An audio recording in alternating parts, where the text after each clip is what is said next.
It was when the priest walked down the aisle that I first noticed him, Uncle Ross. Somehow he was alive and well, standing near the back, wearing a black suit, and beaming with his typical Cheshire Cat smile. The very same Uncle Ross who was lying in the open casket. I grabbed my mother's arm and whispered, "Do you see him?" "Huh? Uncle Ross, over there. Not now, Jacob." No one else in the church seemed remotely aware that the living dead were among them. The focus was on the sermon. "We gather here today in love, sorrow, and remembrance," the priest began. When I looked back, Uncle Ross was sitting a row closer than before. He tugged at his peppery beard and looked at me with his wild green eyes. "Hey, Jakey." Unwittingly, I let out a scream. The priest paused. Everyone looked at me. My mother grabbed me by the shoulder. "Jacob, what's wrong?" Can't you see him?" "See who?"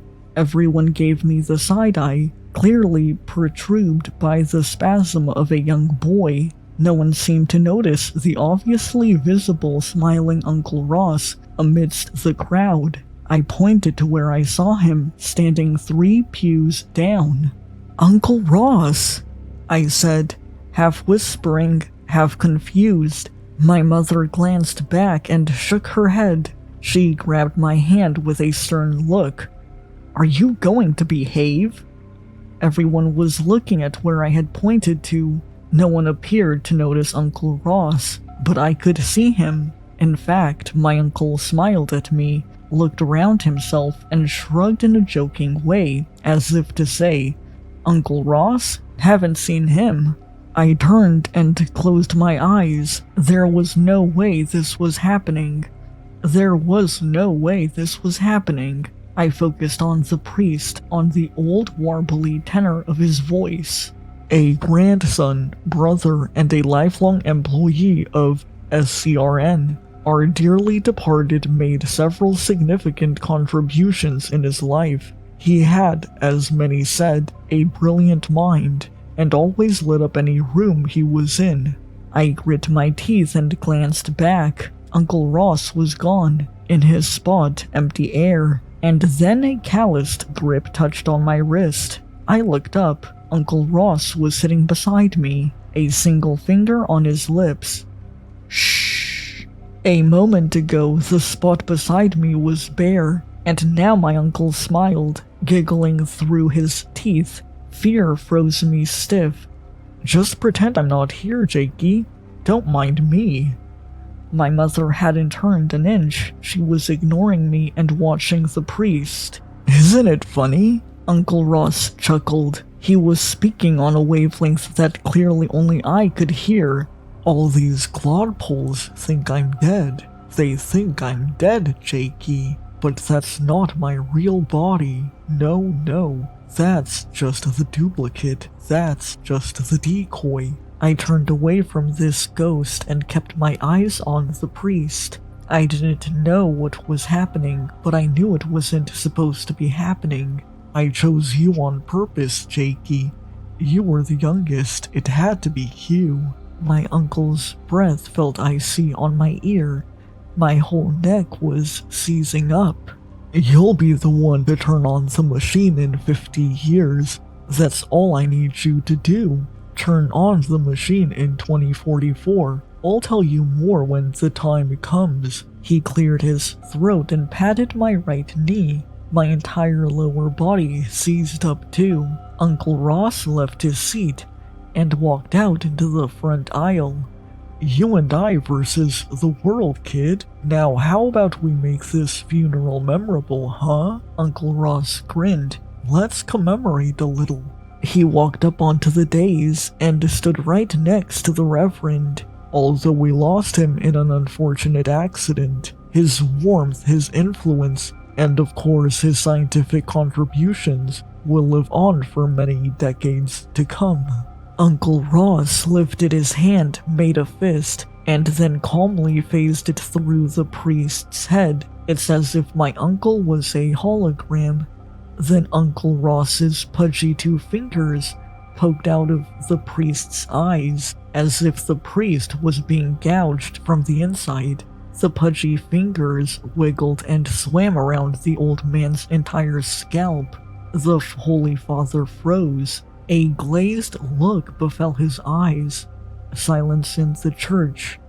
Everyone's breath stopped. "Father Remy, is everything?" The priest collapsed to the floor, flipping and contorting violently. The seizure made him roll, spasm, and audibly tear ligaments. "Oh my goodness! Someone help!" A thin man in a tweed suit stepped out from the front. Someone from Uncle Ross's work. The tweed man cleared all of the fallen candles off the stage and sat beside the spasming reverend, protecting the old man's arms from hitting the podium. "And look there, Jakey." Uncle Ross hunched over, standing over top of the tweed man. "That's Leopold. Look at him, such a good Samaritan." My uncle pointed at Leopold's head. "This colleague of mine was the only one smart enough to understand my work. He knew what I was trying to accomplish in particle physics." Uncle Ross walked over, his legs facing through the struggling priest, and then squatted right beside his colleague. "And now he shall know no more." My uncle wrapped Leopold in a bear hug, phasing into his entire head and torso.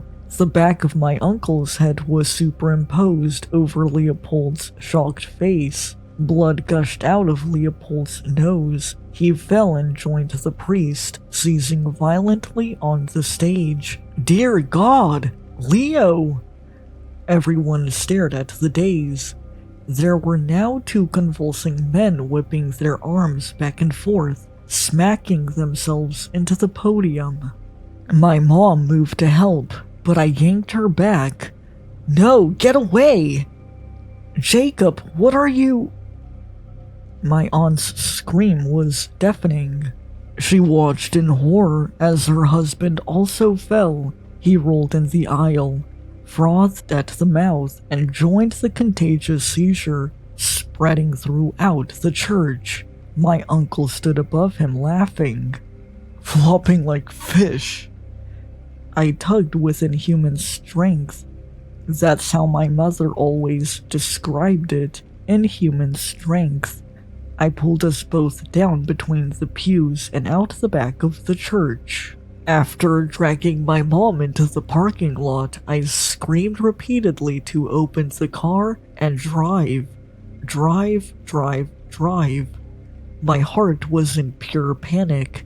I remember staring out the back seat of my mom's speeding Honda, watching my uncle casually phase through funeral attendees, leaving a trail of writhing and frothing epileptics. As our car turned away, my uncle cupped around his mouth and yelled, "Remember, Jakey, you'll be the one to turn on the machine. You'll be the one to bring me back." I was 8 years old when that incident happened. Of course, no one believed me, and my mother attributed my wild imagination to the trauma of the event. It was described as a mass psychogenic illness, a freak occurrence unexplainable by the police, ambulance, or anyone else. Most of the epileptic episodes ended and people returned to normalcy. Sadly, some of the older victims, like the priest, passed away. I am in my late 30s now, and although you may not believe me, that story is true. My whole life I've been living in fear, horrified by the idea of encountering Mad Uncle Ross yet again.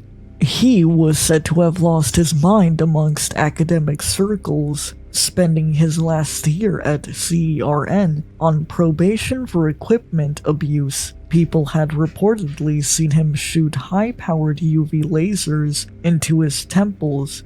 He became obsessed with something called particle decoherence, a theory that was thoroughly debunked as impossible. I've seen him in nightmares.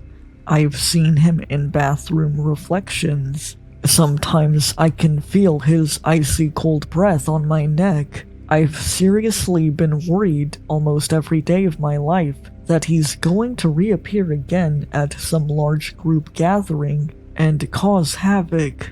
But thankfully that hasn't happened. Not yet. However, I have a feeling it will happen again soon. You see, yesterday I had a visitor. Although graying and blind in one eye, I still recognized Leopold from all those years ago. He came out of the blue with a package at my apartment and said that there had been a discovery regarding my late uncle. It was an old basement room, hidden behind a wall, Leopold said. The only reason we discovered it was because the facility was undergoing renovations. He lifted a small cardboard box and placed it on my kitchen counter. We don't know how it's possible, but we discovered your uncle's skeleton inside. I blinked. What? A skeleton wearing Ross's old uniform and name tag anyway. He was inside some kind of makeshift cryogenic machine. The rats had long ago broken in, gnawed him to the bone. He swiveled the box to me and undid a flap. I was visiting town and wanted to say hello to your mother, but after discovering this, I thought I should visit you first. I emptied the box's contents, discovered a small cotton cap with many ends, like a jester's cap. It looked like it was fashioned for the head of a small child, perhaps an 8-year-old boy. As I'm sure you know, your uncle was not well of mind. In his final months at Geneva, we could all see it happening. He was advised to see many therapists. I don't believe he did. I rotated the cap in my hands, hearing the little bells jingle on each tassel, but I knew he always liked you. He spoke highly of his nephew. I looked into Leopold's remaining colored eye. He did? Why? Oh, I think he saw you as a symbol of the next generation, that whatever he discovered could be passed down to you as a next of kin. That's my sense of it. There was a bit of black stitching on the front of the red cap, pretty cursive letters. I stretched out the fabric. I don't know what he meant with this gift, but we found it within his cobwebbed and dilapidated machine. I feel certain he wanted you to have it. I read the whole phrase. You and I versus the world, kid. I bit my lip. A razor wire of fear coiled around my throat. I swallowed it away. So how did you find a skeleton at CERN? Didn't we already bury his body a long time ago? Leopold folded up the empty cardboard box with his pale old fingers. Your uncle was an enigma his whole life. No one knew why he jumped into that reactor 30 years ago. Leah walked back to my doorway. I could tell that the topic was not a comfortable one to discuss. I've spent a notable portion of my life trying to figure out what your uncle was thinking, but it's led me nowhere. His theory of particle decoherence was sadly proven false. I wanted to offer Leopold a coffee or something. He had only just arrived, but he was already wrapping his scarf around his neck. Hey, you don't have to leave just yet.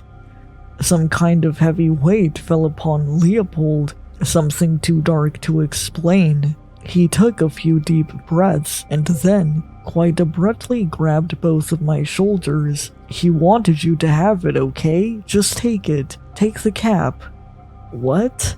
Whatever you do, Jacob, just stay away from him. If you see him again, run. Don't look at him. Don't talk to him. Don't pay him any attention.